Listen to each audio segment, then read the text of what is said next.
Start. Mr. Deputy Chairman, Sir, I extend to this resolution my wholehearted support, though I wish he had extended its scope by incorporating within it two more services, but then I cannot deal with that subject now. You have assured me that the matter will be taken up on a subsequent occasion. I do not know when that subsequent occasion is likely to occur. Sir, I am grateful to the Home Minister for some kind words he has said about me in regard to my interest in this subject.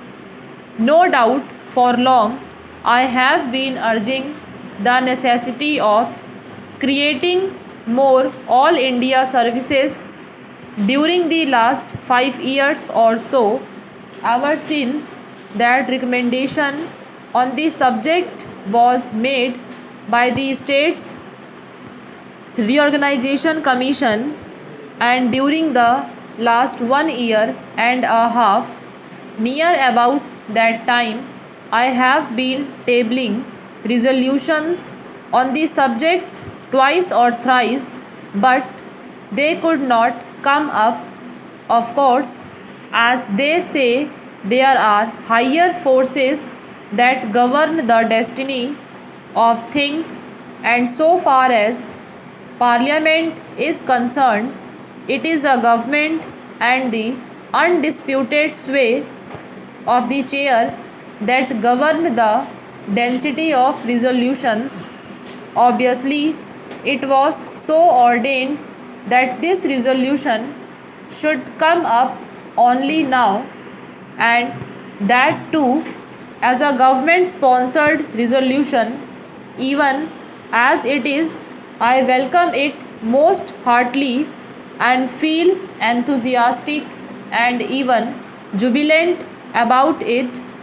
Sir, I sincerely congratulate the Honorable the Home Minister for the tact, the firmness, the strength, and the determination which he has shown in overcoming all the delicacies and difficulties which I am sure were there in his way. The opposition and unwillingness of the states were there initially, I know, and I also know, sir, that about a year ago, when I tabled a question on this subject, the then Home Minister told us that the government would be only too glad to have more All India services, but then the handicap in their way was that the states were not agreeable to it.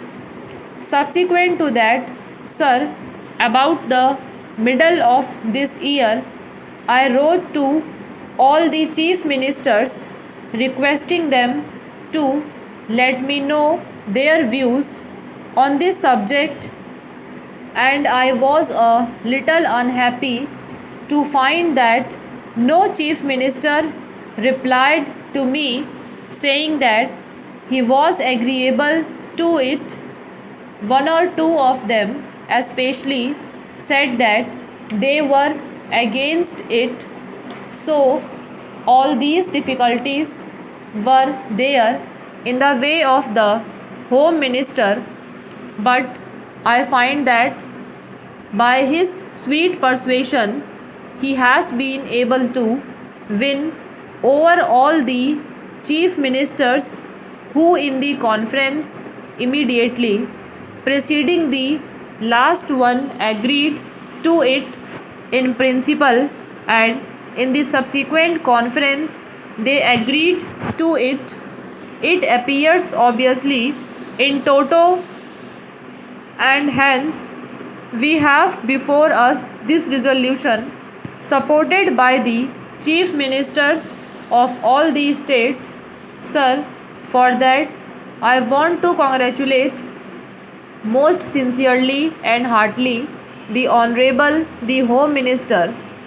Now, sir, so far as the merits of this resolution are concerned, I do not think it is necessary for me to elaborate on them because during the last 4 years or so, ever since the publication of the report of the States Reorganization Commission, many eminent men all over the country, eminent administrators and persons who had experience of administration, including the retired comptroller and auditor general, were of the opinion that more all India services should be credited.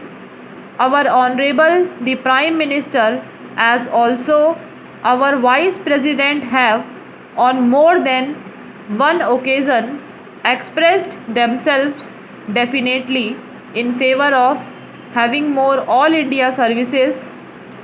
Last year, sir, about the month of October, when addressing the Indian Police Service officers when they were going out after having had their training for a year, he expressly said that if national integration was to be maintained, it was necessary to have more all India services.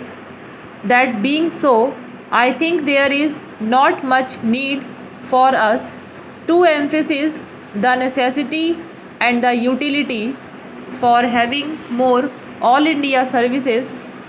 Sir, in the interest of efficiency and also in the interest of integrity, it is absolutely necessary that we should have these three all India services as also some others. The major problem these days before us is that successful implementation of the development programs has to be carried through. It is not enough that we should have big schemes. It is not enough that we should allocate large sums for the implementation of those schemes, but it is necessary that we should have competent personnel to effectively implement our schemes so that in a short time we may be able to carry forward our country to economic prosperity all round. In the past, during the pre-independence period, we had quite a number of all India services, but then when we framed our constitution, we dispensed with the others, retaining only two. It appears to me that necessity has now arisen for reorganization of the all India services and to have more all India services.